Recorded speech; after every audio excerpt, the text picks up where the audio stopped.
with my mom. Hello, and welcome to the AutoParent podcast, episode 21, which we're calling Tennessee Deacons and one co-hosting elder. I'm your host, Pastor Casey, and y'all know me. So let's get to our special guests for this episode. Yes, I said guests. We have a co-host that's present with us. You may remember her from the very first guest spot on the AutoParent podcast. Her name is the Reverend Corey Alexander Willett. Welcome. Thank you for having me on again. Often quoted, definitely revered by the AutoParent family. Our special guest for this episode is the Reverend J. Tyler Peterson, and he is the Associate Director at Community Care Fellowship, which is a day shelter for unhoused and socially displaced neighbors that provides stabilizing services like laundry, meals, showers, etc., and transformational services like employment, housing, mental health, counseling, etc. And he also holds a secondary ministry appointment at Calvary UMC in Nashville, and he is a dad to Will. Welcome to the podcast. Thank you for the applause, Cash and company. Yes. Okay, so we're going to jump right into our special guest questions, which is what we always do. Corey, obviously, as co-host, feel free to hop in, especially if you have a recent pet peeve, because that's our first question. So, Tyler, tell everyone, let's just get it started the right way. What is your biggest pet peeve? You know, there are so many, and trying, since this is not the Auto Partner podcast, I'm not going to talk about my wife. So I'm going to talk about one that my brother made me realize that is a pet peeve of mine, is when I am in a hurry and there are people in front of me that are walking really slow and I need them to get out of the way. And no matter what they do not move, or they move in the exact place I don't want them to. And it drives me freaking nuts. And my brother, when he was like a teenager, pointed that out to me. And that has always bugged me because I'm always trying to get somewhere and do something. So I will call out my spouse on this podcast.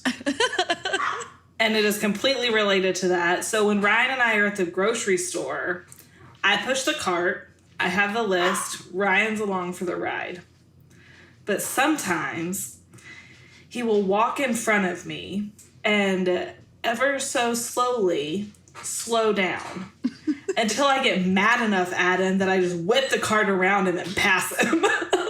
Y'all, this is hilarious because it is also a pet peeve of mine because even when he's not trying to intentionally walk slow, he is the slowest person I've ever been with, I've ever met. He walks so slow. So I definitely relate to that, Tyler, a lot. This is so funny because I have had this since I was really young. I do the same thing. I walk really, really fast. And one time we were at a Titans game and we were sitting up at the very top, and the ramp at Nissan Stadium that you have to walk up, it's insane. Well, people my goal is to get up there as as fast as humanly possible, so fast. So anyway, I when it's super crowded, I'll just weave in and out. And Greg one time was like, "What are you doing?" I was like, "I am a running back right now and I'm finding the holes. That is what I'm doing. And you need to follow me because this is how we're doing it." When the Titans are having off seasons, they need to hire us. Yeah, they do. They do.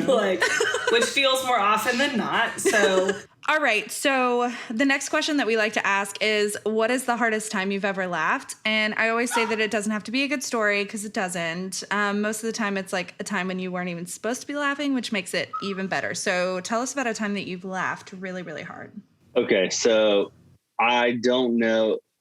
I might have been in high school, I might have been in college, but for whatever reason, me and a few of my guy friends decided to go to the zoo. And I'm living in Atlanta at this time, so Zoo Atlanta. And such a good zoo. At this time, McDonald's has the super size at the zoo. So there's a McDonald's cup that is like more than a half a gallon. So we're like carrying these cups around, and there's a fry. I mean, it's like a whole bag of potatoes. We're carrying these around. And then one of my friends, he and his big sister, terrified of birds, like horrifically terrified of birds. And so we're walking through the zoo, and my buddy sees the sign for the cassowary exhibit. And I don't know if you know what a cassowary is, but it's like an ostrich with like really big talons. No. It's my favorite animal at the zoo. Yeah, it's really big talons. And he somewhere on the internet found something about there being like 1 to 5 cassowary deaths worldwide every year. Like what? one, like maybe like someone died by cassowary in Africa or, you know, in the wild, not even on our continent. Right. Anyway, so we are walking around the cassowary cage to get to the next exhibit. And I mean, we effectively avoid the cassowary, and this owl is in a cage where when we turn the corner, an owl, an OWL. Who? Okay. And he's facing the other way, and this owl does this. For those of you that can't see, the owl is he turns his head all the way around a full 180 and looks right at him, and he loses it. He is losing his absolute mind, and I fall on the ground laughing so freaking hard. And so did some of my other friends. It was the hardest I've ever laughed to this day. Was it like one of those white owls? Like Hedwig? It was a brown owl. Yeah, like it wasn't Hedwig. it wasn't Hedwig, no. Oh, bummer. I don't care about the story anymore. So where do we think that owl is now? You don't want me to answer that, honestly. Okay, well, that's what I was going to say, but I wasn't going to say it, Tyler. How long do owls live? I don't know, but I hear they're a hoot and a half. Okay. I also hear they're wise. You're welcome for the puns. This is the Auto Pun Podcast. We're glad you've been with us. It turns out owls can live up to 25 years, and according to the Owl Research Institute. That's a quarter of a century. Mm-hmm. So to be a wise So that old owl could still be there in Atlanta. He still could be there. I mean, that was only about 10 years ago. So do you think it was a milky eagle owl? I'm currently, for those at home, I have Googled 1, the age of the owl, and 2, owls at the Atlanta Zoo. I don't know. I just remember an owl turning his head all the way around, looking right at my buddy, and he just immediately lost it. I don't know how else to describe it. That would terrify me, to be honest. So in the wild, virtually any animal of small to moderate size can fall prey to owls. Oh, so they eat squirrels? So the milky eagle owl at the zoo. What makes it milky? Mice, rats, chicks, quail, and a commercially prepared bird of prey supplement. Hold on, I was focused on finding out if they eat mice and not what their name is about. Give me a second. I need to know what makes the owl milky. Milk. Milk? That's they drink milk? No, I don't think that's right. Where would they find milk? They're not sucking on cow teats. Yes, and cows are the only animals that make milk.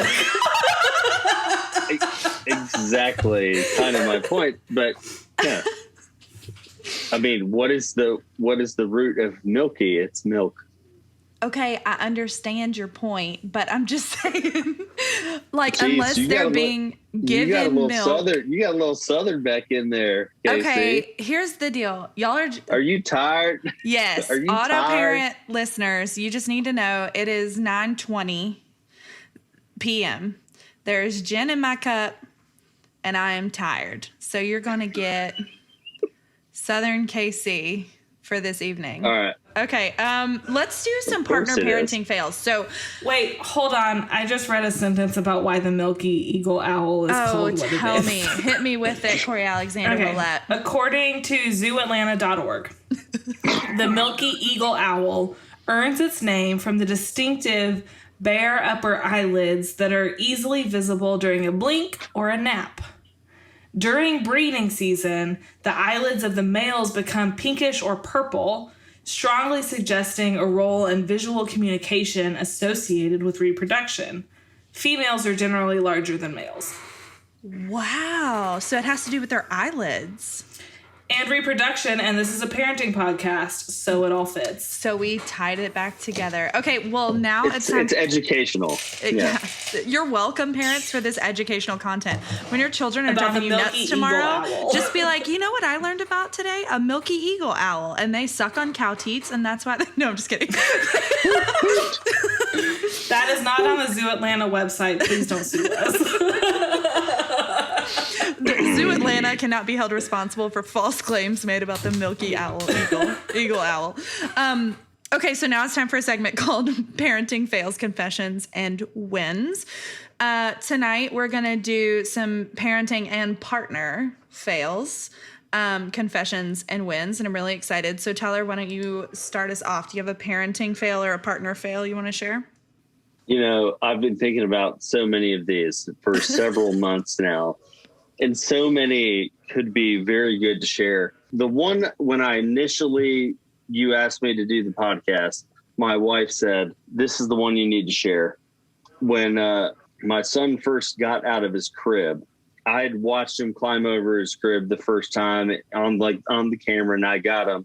Well, one day I had gone downstairs and I'd taken a shower, and he was already eating breakfast when I had got up. And then the next day I was like, oh, thank you for getting Will up, saying this to my wife.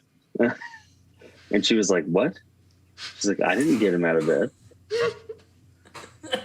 And so we realized he'd climbed out of the table and, climbed out of the crib and gone to the table downstairs by himself. Oh my gosh. And yeah, we realized that. And also another thing that happened just a few days ago related to the stairs and why I'm questioning why we have 2 levels on our home. We decided that he could watch Blippi, which is a disaster of a thing. We don't really need to get into that, but we're like, okay, I made the mistake. That is my parenting fail, that I exposed my child to that in the first place. But anyways, he was upstairs watching that by himself. And my wife and I thought, okay, we can sit downstairs by ourselves together for a few minutes. We did, and we were having a nice time. And then not too long after, we heard a very loud crash. And my son is at the bottom of the stairs, hardwood floor, on his plastic tractor, which he, I believe, rode all the way down the damn stairs. I mean, live his best life. That was God telling you shouldn't let your kid watch Blippi. Or that was God telling you need to install a slide over your stairs. Let me just interject and say, parents, if you don't understand or know about the Blippi phenomenon, you should totally Google Blippi. Tyler sent a group text to all of us the other day and ruined our lives with the Blippi wiki page, so you're welcome. For what it's worth, I, as a dog parent, have chosen not to expose my children to the Blippi phenomenon. I am going to share... Steezy Grossman. Okay. I'm going to share a partner fail. This makes me laugh every time it happens, and it happens all the time. He's right behind you. He is right behind me, so he's going to hear me say this, but he knows it's true, so he won't deny it. So our 6-year-old, Cash, he will get himself dressed, and he has to wear clothes all the time. It's great. He puts clothes on. It's wonderful. Now we have a 3-year-old who we named after a delinquent and on a TV show, and he's just naked all the time. He will not put clothes on. It will not happen. So anyway, anytime we have to go somewhere, we have to get the little one dressed. And what Greg does is he says, Riggs, go get dressed. He's 3. Riggs, go get dressed. He's just gonna drunk toddler his way to some clothes and figure out a way to put it on his body all by himself. So then I'm like, Greg, at this point I'll just laugh, and he knows that I'm laughing at him because he knows that's not going to happen. So then he'll go and actually pick out the clothes for Riggs, and then he'll go and sit down and say, Riggs, come over here, time to get dressed. And he'll sit there. I swear on my life, he will sit there for 20 minutes, every 5 minutes going, Riggs, come on. It's time to get dressed. Every 5 minutes. And eventually I just got to the point where I was like, Greg, you let me know when that works. Because every other parent I know is chasing their 3-year-old around the house trying to get them dressed. Like, I mean, there are arms and limbs flying everywhere where I'm like shoving shirts and pants and whatever on him. Like that's what you have to do to get your child dressed. You can't just tell them, go get dressed. So just like, let me know how that works. You got anything to say for yourself? That's 100% true. Yeah, I know it's 100% true. All right, Corey, do you have a partner fail? So I have a partner fail. So my husband works in the school system, and so he wakes up before I do. And so sometimes I'll get a text from him before I wake up. Well, this past week, I got a text from him, and it said, hey, just to let you know, I broke the dryer. But don't worry, I can fix it. So I said, okay. And I went on with my day. So he gets out of school and calls me around 3:30. And he's like, all right, Corey, here's what I need you to do. I've watched this YouTube video, and you need to remove the lint trap and unscrew the screws and lift up the hood of the dryer and then take the front panel off. And I was like, okay, I didn't bring the toolbox with me. And he was like, go get tools. I was like, okay. Now keep in mind, Ryan and I do not often play into these like gender stereotype roles. Right. Like we try really hard not to. So the way he broke the dryer, you know when you leave clothes in the dryer overnight and you're trying to find something and it's hard, so you spin the barrel so that you get new clothes on top? Yes, I do that all the time. Yeah, it turns out if you spin the barrel the wrong way, the belt breaks. Well, the belt comes off. How strong do you have to be to do that? Apparently not very, according to my husband. Also, don't tell him I said this, but how dumb do you have to be to spin it the wrong way? Casey, for the sake of my marriage, there are questions I don't ask. Okay. So I have it open, and when he gets home, I was like, okay, well, we also need to take the dog to the dog park because he's been crazy and it will be good for him. And Ryan was like, okay, great. We just have to fix the dryer first. So I have the toolbox on the washer next to me, and I'm getting everything unscrewed, and I'm taking apart our dryer. Keep in mind, we live in a parsonage, so we do not own this dryer. So I get it open, and I'm like, okay, the screws that you want me to take off the front don't have a Phillips head or a flat head for me to screw. It's like a bolt. Like, I didn't know what I was saying. I just knew what I was looking at. And he was like, okay, that's fine. I'm on my way home. I was like, okay, so then why did I have to start this whole process to begin with? So he gets home, and I have been promised that when we leave to go to the dog park, I am going to get food to eat. And I was very hungry. So he gets home and starts to try the same thing that I have done to get these screws unscrewed. Like, I tried needle nose pliers. I tried the extra, like, wrenches from the IKEA furniture we've built and saved for no reason. So he gets home, tries the exact same things that I have tried. And then he looks at me and says, hey, Cor, not to be condescending, but why don't you go eat an apple? Oh my God. Oh, Lord. So I'm like, okay. So I go into our kitchen and I eat an apple, and I've got my spoonful of peanut butter because I recently remembered how delicious that is as a snack. And then obviously I'm going to give the like leftover peanut butter remnants to my dog.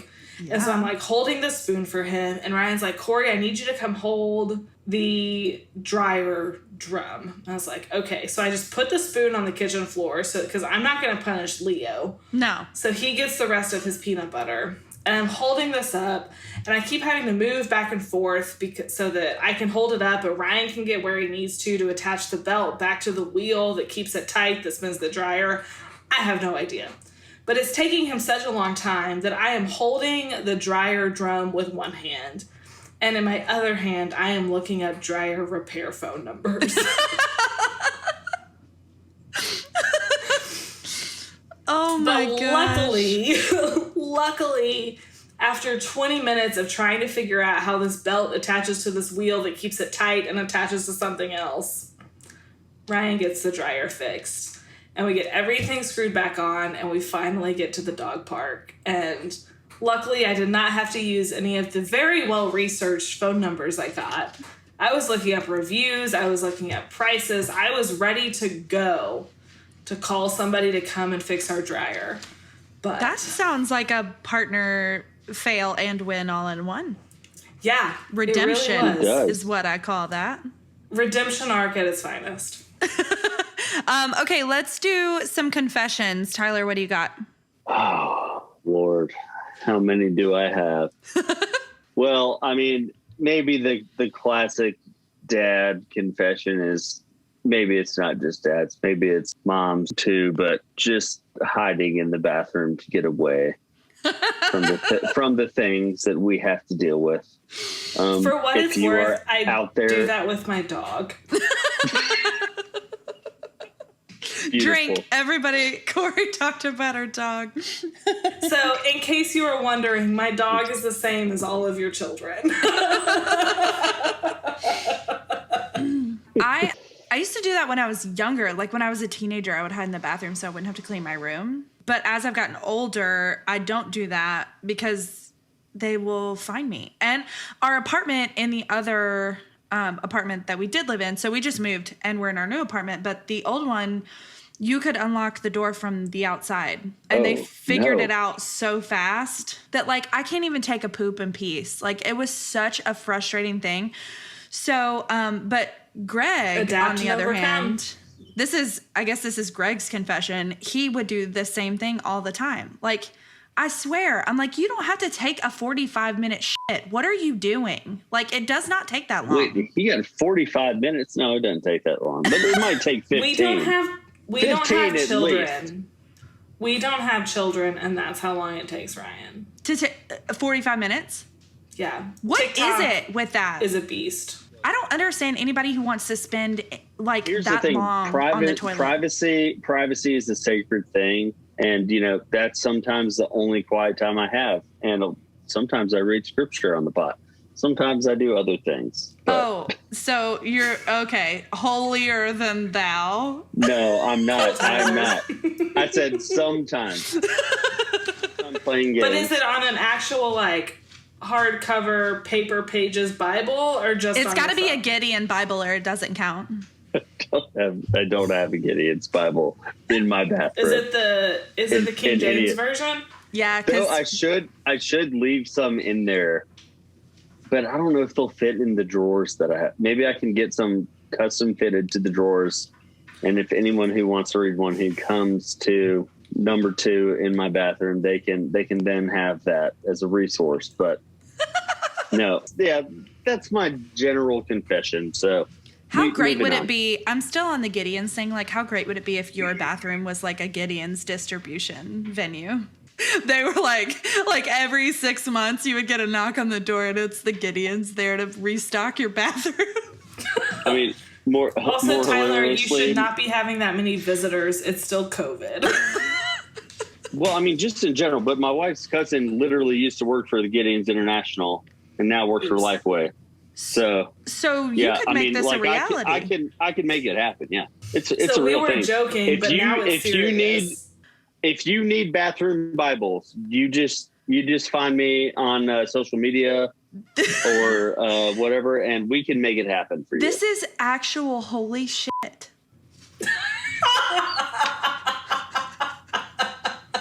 Yes. I'm so happy right now. Oh my gosh. Tyler's done it. Tyler has introduced holy shit to the AutoParent podcast. Let's do some wins. So this is my favorite part of the podcast. We'll take them however we get them. Let's do a parenting or partner win. Tyler, what do you got? Well, I've kind of got a combo. So as a parent, a dog parent and a person parent and a spouse parent, it feels like sometimes Oh. There is stuff left all over the house all the time. And fortunately, my wife's business, part of it requires folks to pick up trash on the side of highways with those like grabber things. Anyway, so she had a couple that weren't quite quality enough for roadside stuff that she'd left in our house. So I started picking up stuff in our house with that, so I didn't have to bend over to pick up all my son's toys. So I'm like, okay, this is better. So like, okay, this is good. But then I realized my son is like, he's the bigger problem in all of this. He doesn't really pick up all of his toys. I can pick up his toys, but I don't want to pick up any my stuff or his mom's stuff. So I have taught him to pick up mommy's shoes and bring them to mommy's closet. Nice. And so I'll pick up his toys, which is by far way more than mommy's shoes. There are a lot of shoes. My current closet used to be her shoe closet. That's amazing. She had an entire closet for shoes, and I give her credit for getting rid of some of those. But she still has plenty that are around the house and carries them to her closet when I ask him. And I was like, there's more, dude. Oh, wait, there's more over there. There's more over there. There's more upstairs. There's still more. So anyways, teaching my son to pick up mommy's shoes is my most recent win. That's adorable. They're so like everything's novel at that age too, which is the best time to like do that sort of thing. Like, yeah, I know Cash and Riggs both love doing that stuff. They have to be in the mood though. Like earlier today, Riggs had a hammer that was just laying on the ground and he picked it up and started banging on all the furniture really hard. And I was like, do you want to give that to mommy? And he was like, yes, I do. And then when he gave it to me, I was like, oh, very good. And then he just went around and started picking up everything and handing it to me. It was great. It was lovely. That's strong. But at what point did you get annoyed that he was just handing you the most random stuff in your house? It's like that. It's like that trend, which was a trend on TikTok at one point, where if somebody's on the phone, like they'll take whatever you give to them. Yep. I've always wanted to try that, but that's exactly what I felt like. I was like, "Oh, good dog food, lovely, thanks." So yeah. All right, Corey, do you have a partner win? Well, I have a dog parent win. Yes, drink dog parent win. Dog parent win. So over the weekend, we were at my aunt and uncle's house, and my aunt and uncle live on a cow. Like they have cows. They have a farm. They have cows. So we. So went then out they have there owls too, right? Who? They have owls too. Then the milky. Who? The milky owl eagles. Eagle probably. we only saw cows though. We didn't see any owls. Okay. So Cowls. We took Leo with us. Owls? Cows. So we took Leo with us. And Leo has never seen cows before. And so this is also sort of a parenting fail because Ryan was outside with Leo. And within 10 minutes of us being there, Leo found a whole pile of cow poop to roll around in. Ew. So that was not great. And then Leo pulled out of his harness because he doesn't like to be alone. And we were trying to be inside eating lunch so that Leo didn't make the whole house smell like cow poop. So we finished lunch and we're going to take a walk through the field down to their creek. Leo, we have him on the leash because we're not certain about how good his name recall is. But he was running around and I had a whole bag of treats with me. And I was like, Ryan, I think he'll be fine. And so we let go of the leash. And Leo starts just running through this beautiful field of flowers and, let's be honest, a whole lot of pollen. And just having the time of his life. And watching him run through the flowers and then run through the creek. And my aunt and uncle's 12-year-old dog, Joe, was there. And Joe was upset because Joe just can't keep up with our 2-year-old Leo. But watching him have the best time. And then also when I said, Leo, come, He ran to me and I gave him a handful of treats because I absolutely will bribe my dog to love me. So it was just such a joy to watch him have so much joy running through this like wildflower field and through the creek, and then also barking at cows because he couldn't figure out what kind of dog they were. Yeah. So it was just a really joyful moment to watch him enjoy being off leash in a huge field of flowers and at the creek. So, like we can joke about like, the similarities between dogs and kids all day long, but like there is something really special for me as a parent when my children aren't, because like, they're a flight risk most of the time, like not much different than a dog. Like, I recommend freeze-dried beef liver.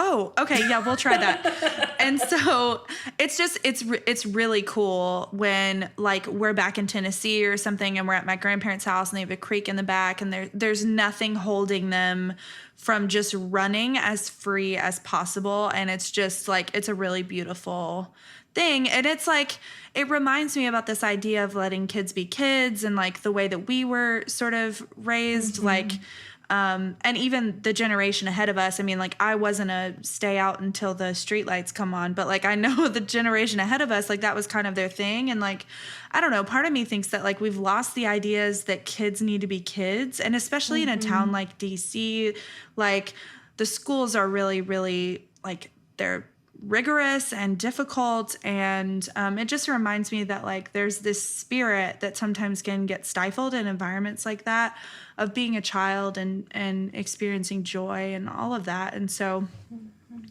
that all came from a story about your dog. Isn't that lovely? Indeed it did. I mean, is that not the kingdom, right? Like, yes.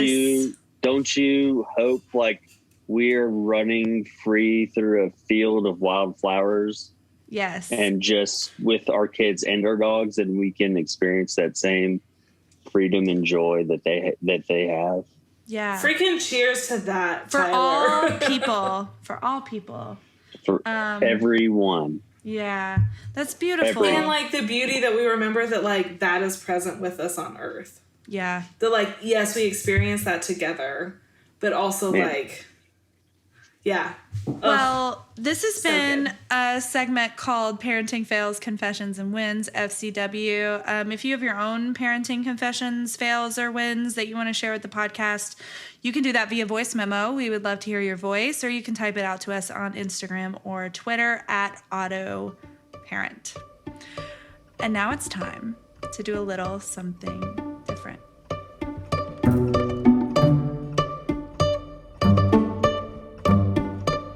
It's time for our Get Real segment, where each week we take the lectionary passage and get real.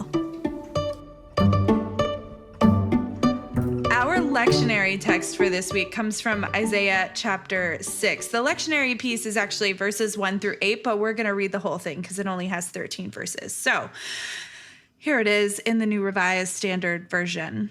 In the year that King Uzziah died, I saw the Lord sitting on a throne, high and lofty, and the hem of his robe filled the temple.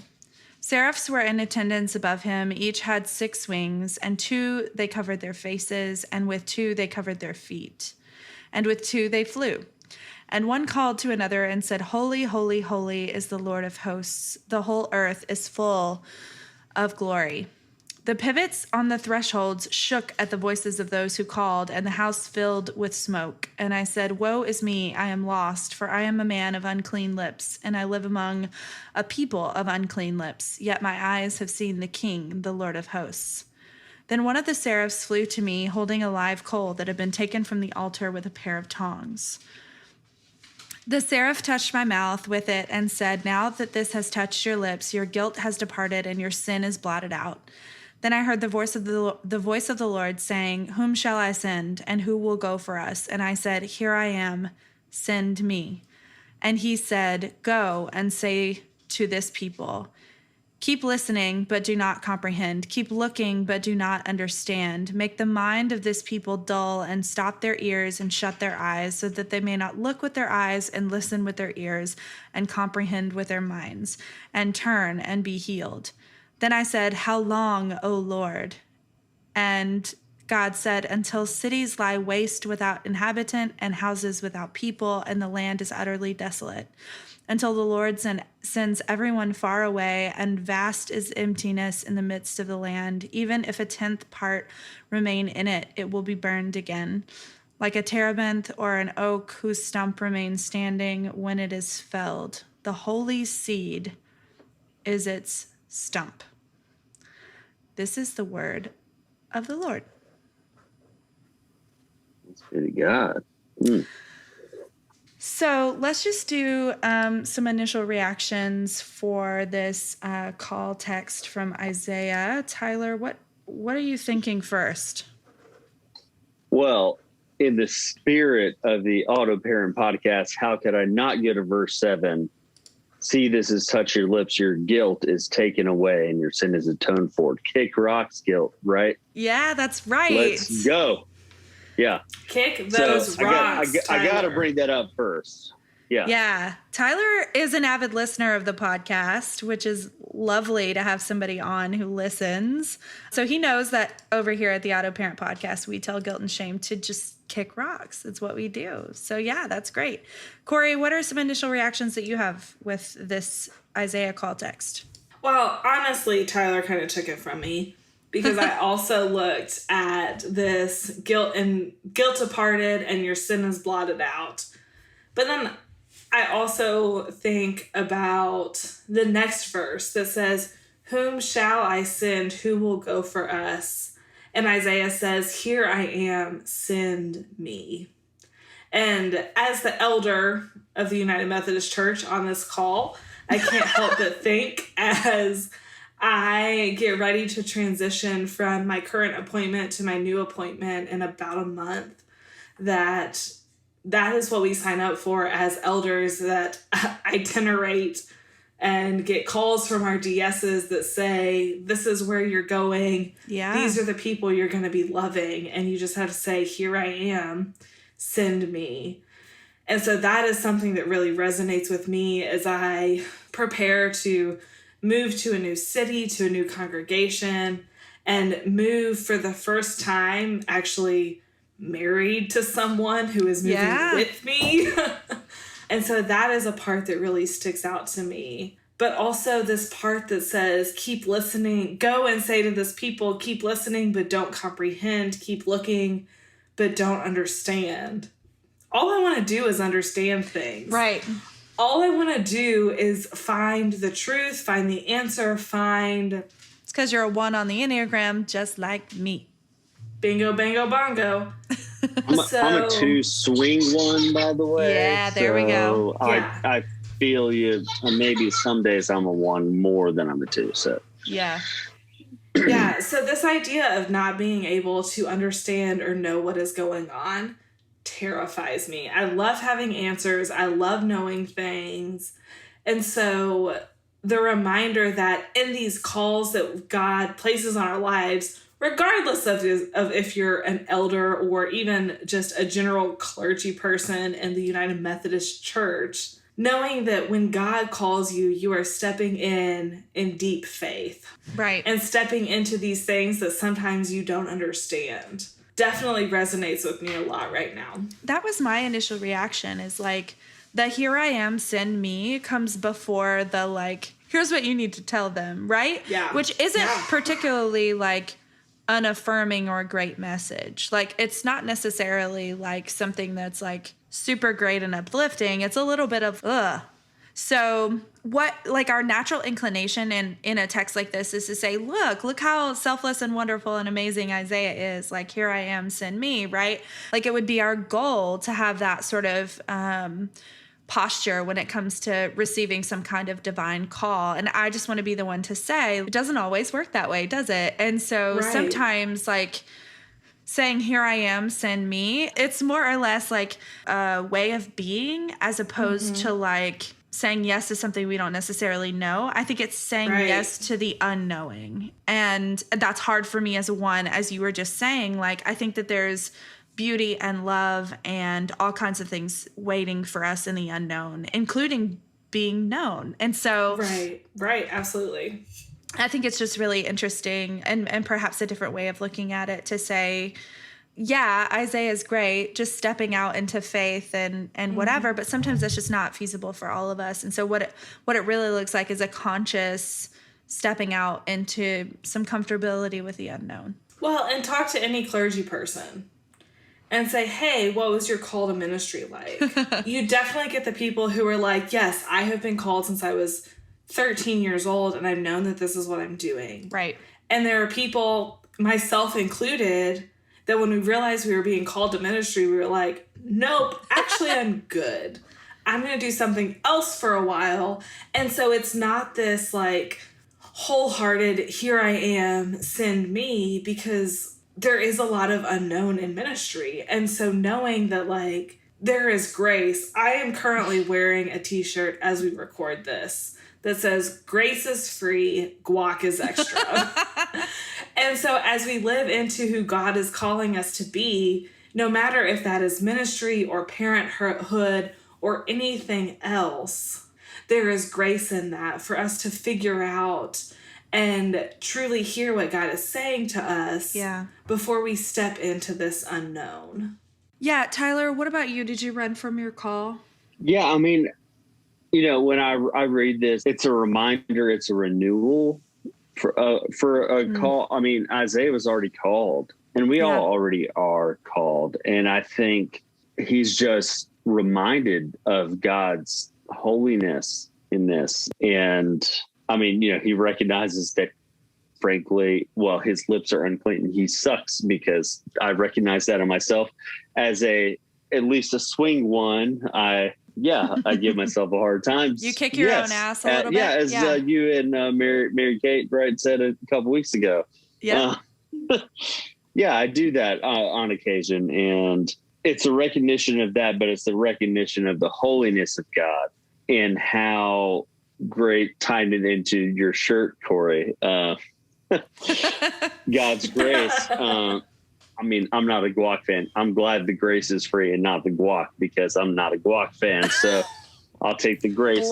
We can talk about that after the podcast. Now, we can. We'll counsel you later. My son can get on here about how cheese dip is the grace of God, probably. So, I mean, that is also he's true. not wrong.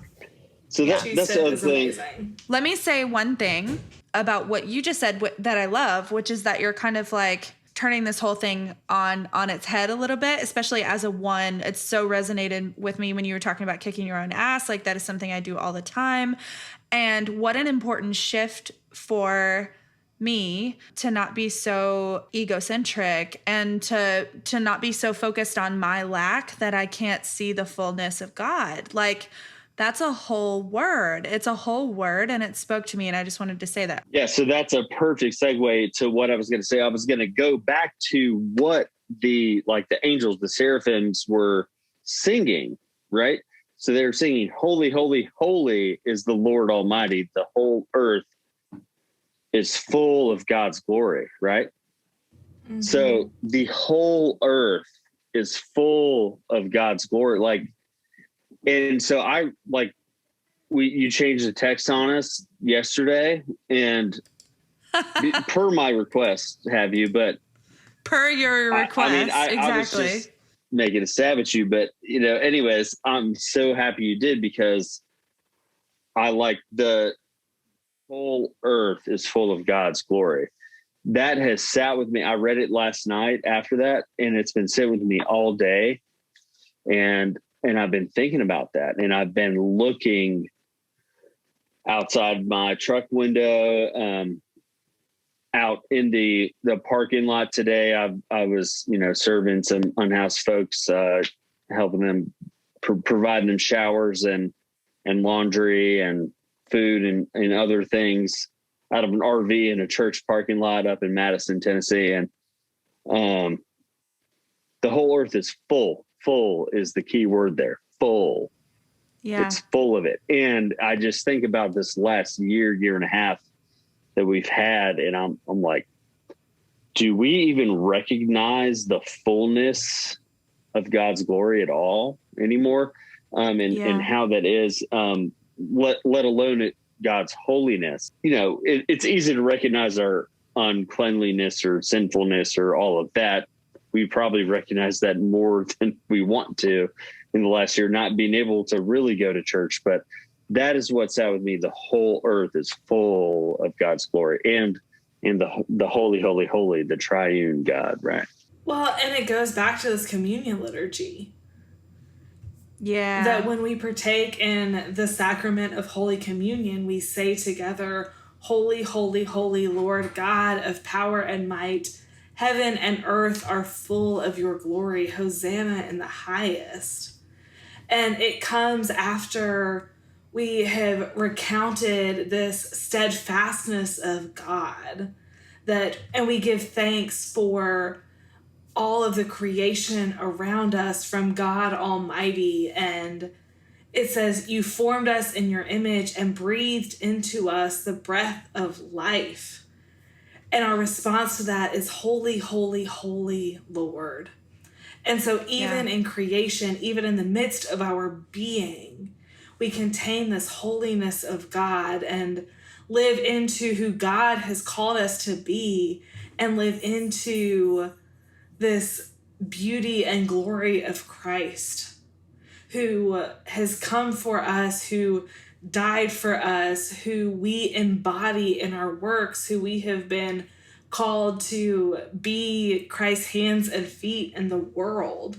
And so doing that, we have to be willing to see this glory of God around us. Yeah, I think what you're saying is so important. As the resident mystic, I'll say that like one of the things that's most striking to me about it is that this connection to communion is that it happens like through a meal. Like it happens in a very simple way. It's not like, like we have to sit on our meditation cushion and we have to channel and we have to do this and we have to do that and whatever. Like it's accessible via food that we need as organisms that is just very, very simple. And I'll just say this, like one of the things that strikes me is that when I get anxious and when I feel like I'm not, comprehending things that are going on, or I'm in a confusing state, or my anxiety is just rampant, one of the things that I forget to do is eat.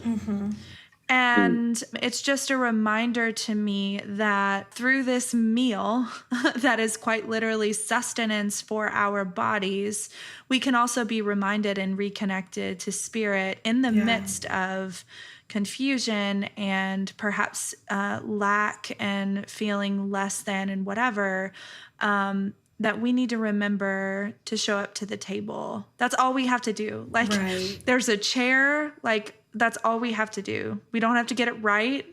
We just have to show up. And the table is open to all. Yes. Yeah. The table is open to us as sinners. The table is open to us as we recognize our guilt. Like the table is not restricted in any way. Regardless of how you think you are in the world, regardless of who has said, no, you don't belong at the table. Right.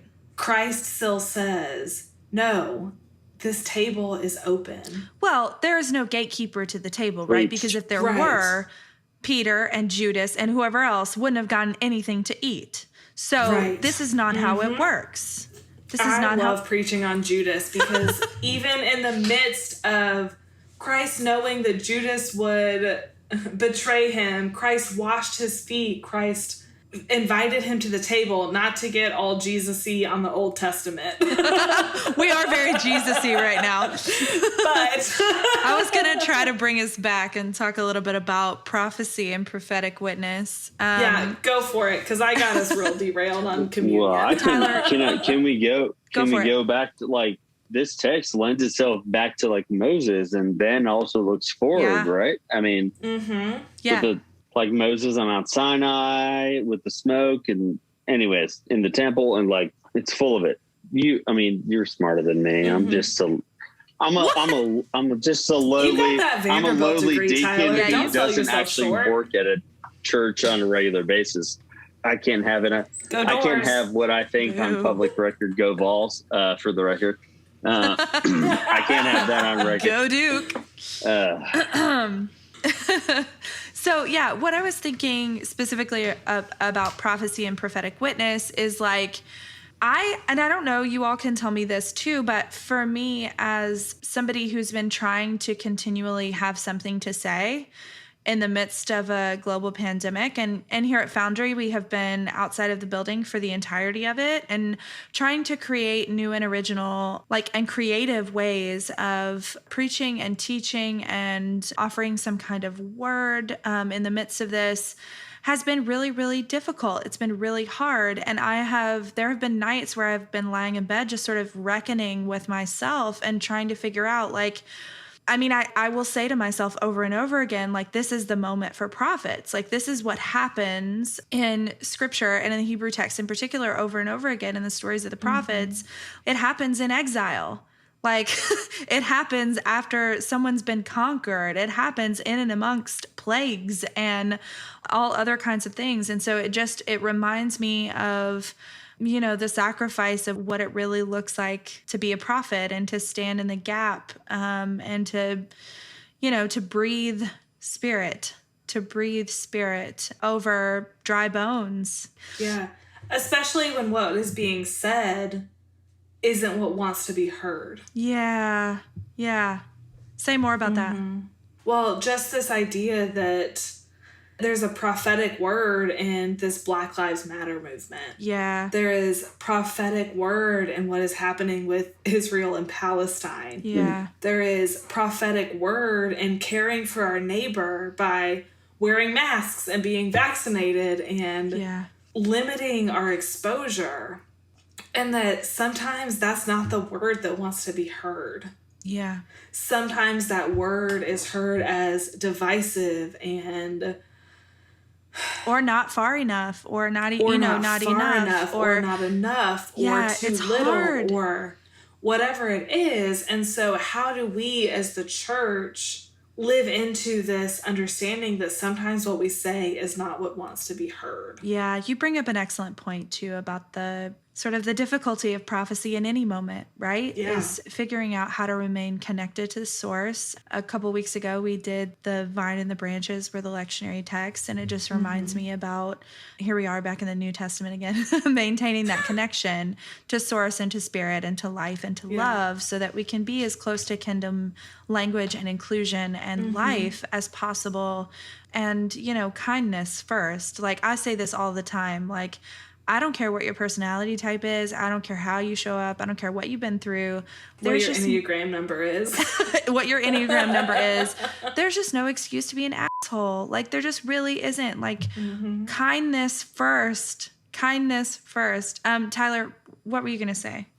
Well, my excuse is, but it's appropriate for the AutoParent podcast. So my son was knocking on the door in that he didn't want to go to bed without saying goodnight to daddy. So my train of thought was since lost, but my apologies for not being completely focused on what you were saying, but I will. Anything else you want to say about this text in particular? Well, to be funny, aren't the seraphims grabbing these coals and stuff with tongs? Where did they get these tongs? What? Y'all. Hold on. That's just a totally random. Let's do a word study right now. We're going to do this in real time. I'm looking up what this actual word is and seeing if it's used anywhere else. It's verse 6. Then one of the seraphs flew to me, holding a live coal that had been taken from the altar with a pair of tongs. Okay. Tongs. Malachayim is the word, and it is used a couple other times. It's okay. Oh my gosh. Snuffers or tongs? Snuffers? Snuffers. Dibs on using that as a dog name. Snuffers. That's... candle snuffers, the other end of an acolyte pole. What are those things called? We're bad clergy. I mean, we haven't been to church in a year and a half. really. That's true. Not to where speak we for would- yourself. We're back in person. An acolyte, Corey. Tapers. It's like a Acolyte? taper. Your outdoor service. Yeah. Well, we didn't have one last week, so I lit the candles. Yeah. In 1 Kings, it says the lampstands of pure gold, 5 on the south side, 5 on the north, before the inner sanctuary, the flowers, the lamps, and the tongs of gold. Gold tongs. I didn't get that in this. Okay, so there are a few different things. If you visit the internet, you'll be able to find a diagram. So the candle wick that goes inside of the acolyte stick is called the taper. The part that houses the taper is called the barrel. And then there's a pin that allows you to move the taper up and down to These are old have school. more wick. These are not the old ones. No, this is the old ones. No, the oil. Oil? What? Oil. Yeah. Oil ones. No, it works the same way. Or oil, I know. Like OIL or OLE. The candles are usually oil, but there's usually like a wick in the... Those are the old school acolyte sticks. Now they come with little oil chambers. Okay, well, my church does not have the oil chambers in them. What is the actual whole acolyte stick called? A candle lighter. No. And so then the bell is what extinguishes the candles. Bell. At the Okay, end. so that's what we're kind of talking about. So AutoParent listeners, if you're listening and you can imagine, I know it's been so long, but you can imagine being in the building. What I want you to imagine is an acolyte stick and the bell at the end of the acolyte stick, the snuffer. That would be like, imagine if that had teeth and was like a grabby thing. That's what they use to pick up the calls. I hope this doesn't make it into the episode. Casey, I just dropped a picture of it in the chat if you would like to share it with these episode notes. Oh, I do want to share it. We'll make sure to post that on the AutoParent Instagram and Corey Twitter. Alexander Willett on Twitter at CSwizzle12.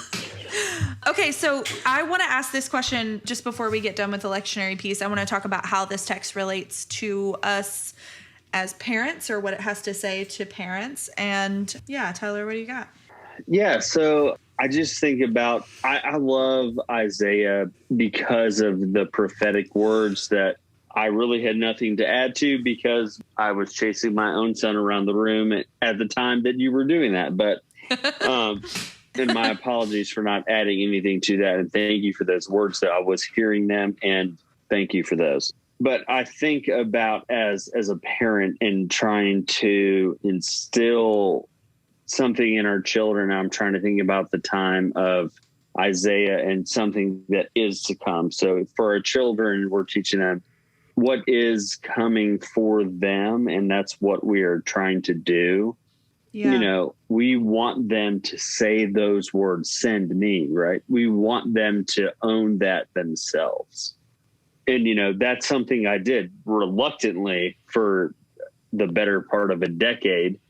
And then finally, you know, I bit the bullet, as it were, and went to Vanderbilt, even though I wanted to go to Emory like Corey and have the Candler difference. But, you know, I didn't have it. I couldn't do it. What I want to say is just that I think one of the best ways to be a prophet is to just continue to show up.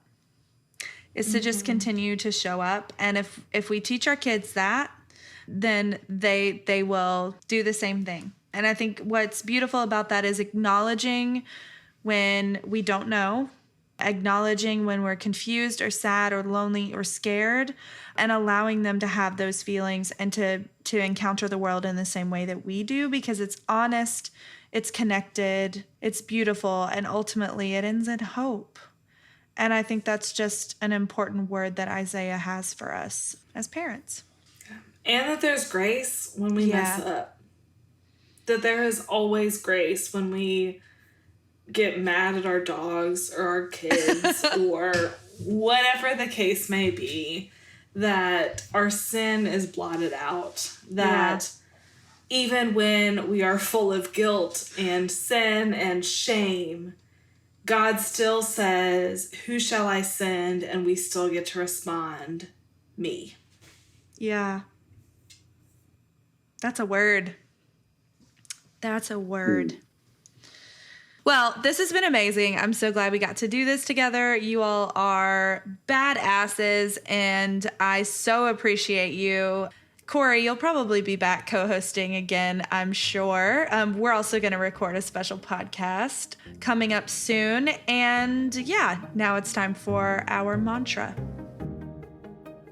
Thanks for listening to the AutoParent podcast. We're going to leave you with a parent mantra, something you can say to yourself or to your partner just to know that you're not alone. Your mantra for this week is, "Here I am. Send me. Here I am. Send me." Because friends, if we don't believe that, it's going to be really hard to convince our kids.